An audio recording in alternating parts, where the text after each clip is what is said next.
Deixe-me ver, vamos conectar aquilo que eu estava dizendo com vocês. Por que é tão importante, em termos da vida da igreja, o que nós estamos estudando aqui relacionado com as origens? Eu gostaria de começar com um se. Se. Gênesis 1:1, quando diz, no princípio, Deus. Se isso for mitologia, então é perfeitamente possível aceitar que Deus não existe. E teologia seria apenas uma ilusão. Mas estamos tratando de se. Ainda em Gênesis 1:1, se no princípio criou Deus. Se isso fosse mitologia, então podemos dizer que seria perfeitamente possível aceitar que a evolução aconteceu. Ou seja, criação seria um mito. Se pegarmos Gênesis capítulo 1, versos 26 e 27, quando diz que homem e mulher os criou, Deus os criou. Mas se isso for um mito, então é perfeitamente possível aceitar que o homem evoluiu e, para ser bem honesto, a homossexualidade seria apenas uma opção. Por que a questão de masculino e feminino? Se Gênesis capítulo 3, do 1 até o 24, diz que após o homem ter pecado, Deus o expulsou do jardim.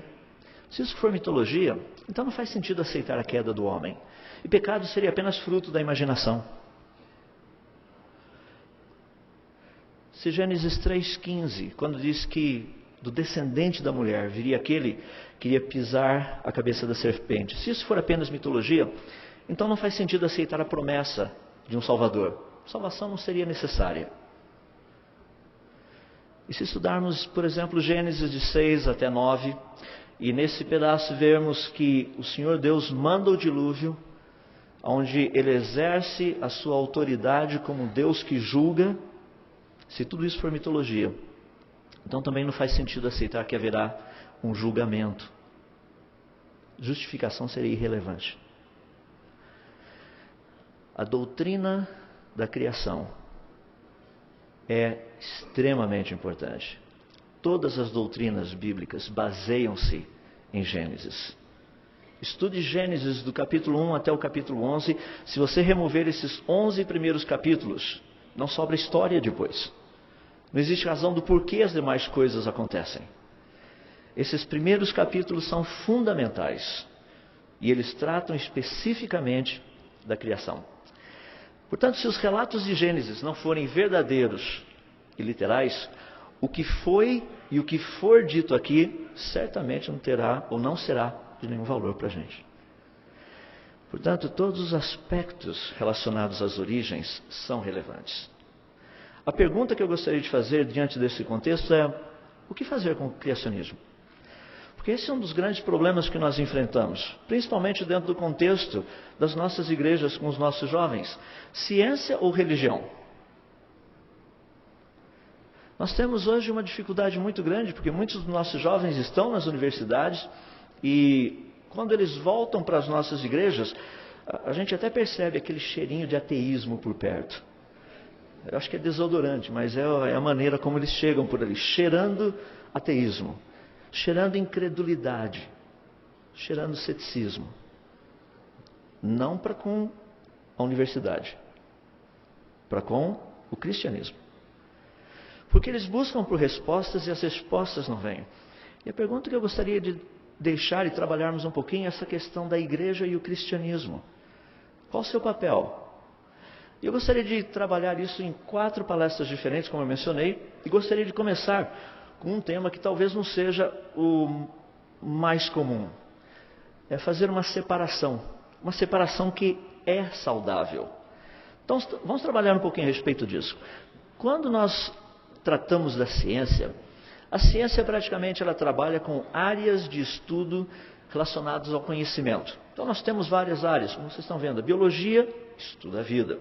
A zoologia, os animais. A botânica, as plantas. Paleontologia, os fósseis. A datação radiométrica, a idade das rochas. Nós pensamos em termos de astronomia, os corpos celestes. Teologia, pelo menos nós tentamos estudar a Deus. É interessante porque, em alguns casos, essas áreas de conhecimento, elas encontram-se, estão relacionadas. É verdade. Em alguns outros casos não. E é importante que nós venhamos a aprender a como trabalhar isso. Por quê? Fazer a distinção é crucial, pois cada área possui seus limites e limitações. Ao atravessá-los, alguém certamente chegará a conclusões totalmente equivocadas. Eu penso muito nesse contexto porque hoje, dentro do contexto de igreja, quando nós tratamos essa questão do criacionismo, geralmente nós falamos ciência e procuramos responder com religião. Não existe mais uma interação em trabalharmos no nível do conhecimento, em procurarmos dar respostas honestas às perguntas honestas, como o Dr. Francis Schaeffer colocava. Aprender a raciocinar de uma forma clara, de uma forma que seja prática e que seja objetiva. Eu, inclusive, tenho sugerido que as escolas voltem a ensinar lógica, ensinar a raciocinar, porque o problema é raciocinar. Há 2 anos atrás, eu estava no Egito, eu e minha esposa e o nosso guia turístico circulando para lá e para cá, mostrando um monte de coisas, e de repente ele disse o seguinte: você é lá da América, ou seja, das Américas, América do Norte, América do Sul. Eu falei: eu sou. Ele falou: você é cristão? Eu falei: sim, eu sou cristão. Eu olhei para ele e falei: você é egípcio? Você é muçulmano? Ele falou: sim. Eu falei: legal. Ele vira para mim e fala assim: mas vocês cristãos estão errados. Eu falei assim: não, vocês muçulmanos estão errados. Ele falou assim: não, vocês estão errados. Eu falei: não, vocês estão errados. Ele falou assim: não. Eu falei: vamos parar com a discussão, porque vamos resolver o problema de uma vez por todas. Quem é Jesus? Ele falou assim: o Corão fala de Jesus. Eu falei: eu sei, eu já li. No Corão fala de Jesus. O que Maomé diz de Jesus? Maomé diz que Jesus foi profeta. Está vendo? Vocês estão errados. Eu falei: calma. Maomé diz que Jesus foi profeta. Muito interessante. Jesus diz que ele era Deus. Jesus é Deus? Não, Jesus não é Deus. Então Jesus é um mentiroso e Maomé diz que um mentiroso é profeta. Calma que não terminou aí. Se Jesus é Deus, Maomé está errado. Ou seja, Maomé está errado em qualquer uma das duas possibilidades. Dali para frente eu quase perdi o guia turístico. Então foi um outro problema meio sério. Aprender a raciocinar. Deus quer que nós façamos isso. É por isso que Ele nos deu mentes. É por isso que Ele nos deu a sua palavra, que nos ensina a pensar, que nos ensina a raciocinar, que nos ensina a questionar. Então é importante que nós venhamos a aprender certas distinções, porque a Bíblia faz essas distinções. Se não aprendermos a como trabalhar com essas coisas, certamente nós iremos causar problemas dentro do Evangelho e fora do Evangelho também. Por exemplo, existe na Bíblia um princípio muito importante, foi usado pelo Senhor Jesus.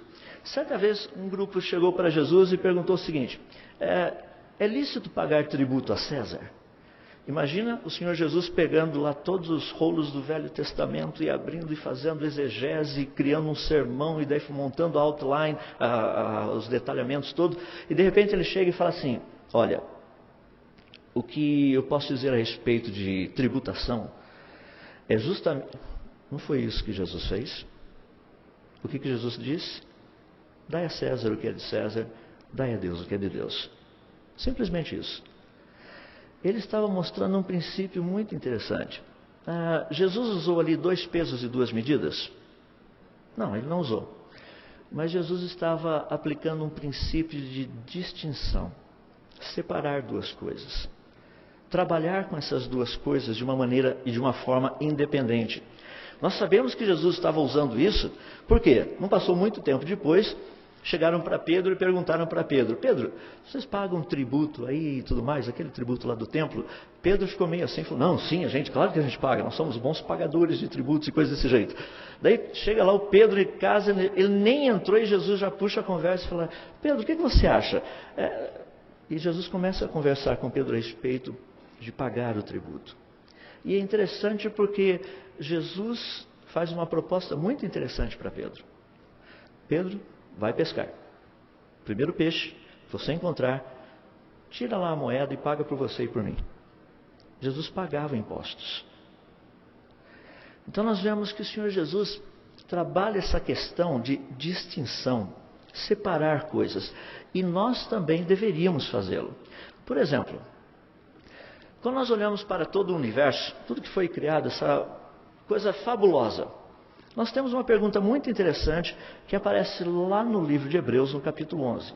No capítulo 11 está escrito o seguinte: pela fé entendemos que foi o universo formado pela palavra de Deus, de forma que o visível veio a existir das coisas que não aparecem. Não sei se você já parou para perguntar, pela fé nós entendemos o quê? Tem duas possibilidades. Primeira, que o universo